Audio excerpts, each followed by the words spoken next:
O mundo está à beira de uma nova escalada, e os próximos dias podem definir o rumo da guerra na Ucrânia. Enquanto milhões de toneladas de petróleo russo permanecem bloqueadas em alto mar por um navio de guerra americano, a tensão entre as potências atinge seu ápice.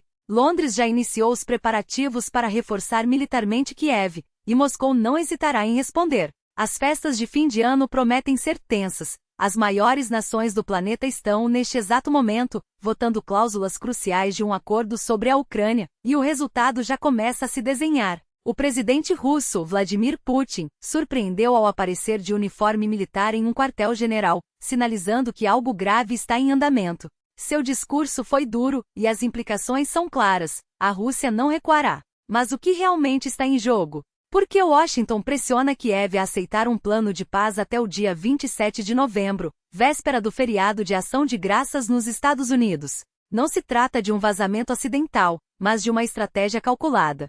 Fontes revelam que os Estados Unidos querem um documento assinado pela Ucrânia para, em seguida, apresentá-lo a Moscou. A Casa Branca acredita que o início de dezembro é a janela ideal para lançar uma nova iniciativa política, capaz de alterar o curso da guerra. Enquanto isso, Kiev trabalha em sua própria proposta, mas já modificou um dos pontos centrais sugeridos pelos americanos. Inicialmente, os Estados Unidos exigiam auditorias rigorosas sobre toda a ajuda internacional à Ucrânia, mas essa condição desapareceu. Em seu lugar, surgiu uma nova redação: anistia geral para todos os países envolvidos na guerra. O gabinete do presidente ucraniano, Volodymyr Zelensky, confirmou que recebeu o projeto americano, mas vazamentos indicam que a administração de Donald Trump teria consultado secretamente a Rússia sobre uma possível fórmula para encerrar o conflito. O governo Biden, por sua vez, admitiu que senadores como Marco Rubio e o enviado especial Steve Biegun discutiram o plano com alguns ucranianos, embora não tenham revelado quem participou das conversas. A Europa, porém, não está disposta a ceder. A chefe da diplomacia europeia, Josep Borrell, foi categórica. Qualquer plano de paz deve ter apenas 2 pontos. O primeiro é aumentar a pressão sobre Moscou, e o segundo, desmantelar o chamado Flotilha Fantasma Russa, responsável por contornar sanções e financiar a guerra. Borrell destacou que em uma reunião recente, o diretor da inteligência europeia apresentou dados concretos mostrando como as restrições a esses navios já afetam as receitas russas. Nesse contexto, a exigência americana para que Kiev aceite um acordo até o fim do mês não é apenas uma manobra diplomática, é uma tentativa de impor um ritmo que pode redefinir as negociações antes mesmo que a Ucrânia apresente suas condições oficiais. A resposta ucraniana não poderia ser mais firme. Em um dos posicionamentos mais duros das últimas semanas, Kiev deixou claro que não haverá concessões territoriais. Não aceitaremos qualquer limitação ao nosso direito de autodefesa, nem restrições ao tamanho ou capacidade das nossas forças armadas. Não toleraremos ataques à nossa soberania, incluindo o direito de escolher nossos aliados, declarou um porta-voz do governo. A mensagem é inequívoca: um processo de paz legítimo deve respeitar um princípio básico: nada sobre a Ucrânia sem a Ucrânia, e nada sobre a Europa sem a Europa. A referência à liberdade de escolher alianças é um recado direto à Rússia. A entrada de Kiev na OTAN não está em discussão. Enquanto isso, o Kremlin intensifica sua narrativa. Putin, que agora raramente aparece sem o uniforme militar, convocou uma reunião urgente em um dos postos de comando da operação especial. Segundo Moscou, o governo ucraniano é uma organização criminosa que se mantém no poder sob o pretexto da guerra, enriquecendo-se às custas do país. Alegações de corrupção na Ucrânia, investigadas até mesmo por autoridades locais, são usadas para justificar essa retórica. Esses líderes sequestraram o Estado, perseguiram opositores, reescreveram a Constituição e agora vivem às custas do orçamento, afirmou um comunicado oficial. Mas há mais: relatos de soldados ucranianos se rendendo em massa têm sido amplamente divulgados pela propaganda russa. Putin chegou a sugerir que Kiev deveria criar condições para evitar que seus militares abandonem as armas e se entreguem ao inimigo. As tensões não se limitam ao campo diplomático. Em São Petersburgo, um incidente aparentemente isolado se transformou em uma crise internacional. O embaixador da Polônia foi cercado por um grupo que gritava slogans anti-europeus e anti-ucranianos, exigindo o fim do apoio a Kiev. O que começou como provocações verbais logo descambou para agressões físicas, contidas apenas pela intervenção da segurança do diplomata. Varsóvia reagiu com indignação, cobrando explicações formais de Moscou. O ministro das Relações Exteriores polonês, Zbigniew Hall, lembrou que a proteção de diplomatas é uma obrigação internacional da Rússia e que o país não pode continuar com sua estratégia de dizer uma coisa e fazer outra. Ele citou uma série de provocações recentes, como sabotagens em ferrovias, violações do espaço aéreo e interferências em sinais de GPS, classificando-as como inaceitáveis. O episódio em São Petersburgo reforça a percepção de que a guerra não se restringe ao fronte ucraniano. Um dos cartazes exibidos pelos manifestantes dizia: "Quando a Polônia vai parar de ajudar a Ucrânia?"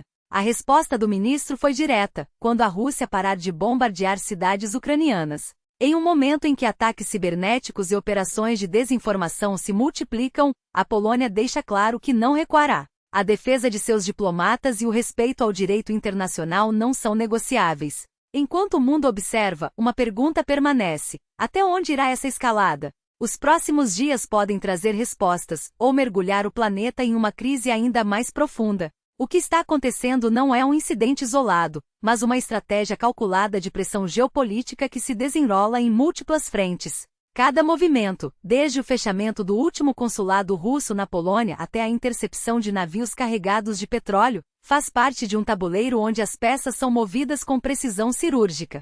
E Moscou até agora só tem assistido ao jogo sem conseguir reagir. Os Estados Unidos não apenas bloquearam um navio russo a caminho da Venezuela, transformaram o mar em um campo de provas para sua supremacia naval. 3 vezes o mesmo tanque tentou romper o cerco, e 3 vezes foi forçado a recuar. Como escreveu Bloomberg, trata-se de uma verdadeira caçada marítima, contra a qual o Kremlin não tem resposta. Enquanto isso, as sanções apertam o nó. Quase 48 milhões de barris de petróleo russo estão à deriva, flutuando entre o Báltico e o Mar da China Meridional, sem porto seguro. Mais de 50 navios das gigantes Rosneft e Lukoil vagam como fantasmas, sem saber onde atracar. A Índia recua, a China finge ponderar, e o mercado global vira as costas assim que vê a origem da carga. A frota americana exibe seu poder, Moscou engole a humilhação. E os petroleiros russos, antes símbolos de riqueza, agora são barris sem destino, e o Kremlin, sem os bilhões que eles deveriam gerar. Mas a escalada não para no mar. Londres prepara um movimento que pode redefinir o conflito: tropas britânicas na Ucrânia. Não se trata de uma presença simbólica, mas de uma operação militar estruturada, com um orçamento de mais de 100 milhões de libras, quartéis, aviões e um plano detalhado. Já fizemos o reconhecimento do terreno, sabemos quais unidades enviar, como posicioná-las e quais missões cumprirão, afirmam fontes do governo britânico. O objetivo? Treinar forças ucranianas, reforçar a defesa aérea e, se necessário, garantir um corredor seguro no Mar Negro, desminando rotas e protegendo navios. Se o plano avançar, será a primeira missão ocidental de grande escala em solo ucraniano, capaz de alterar o equilíbrio de poder na região. E o Kremlin, encurralado, terá poucas opções além de assistir. Enquanto isso, os mercados globais reagem como se alguém tivesse puxado o fio da tomada. O Bitcoin, termômetro das expectativas econômicas, despencou quase 10% em horas, rompendo a barreira psicológica dos $85.000. As liquidações se multiplicam, e os analistas correm para explicar o colapso. Será um dump de grandes investidores? Novas regulamentações? Ou apenas o velho pânico, que se espalha mais rápido que qualquer blockchain? A verdade é que quando a geopolítica treme, até os ativos mais voláteis sentem o abalo. O mundo está em um ponto de inflexão.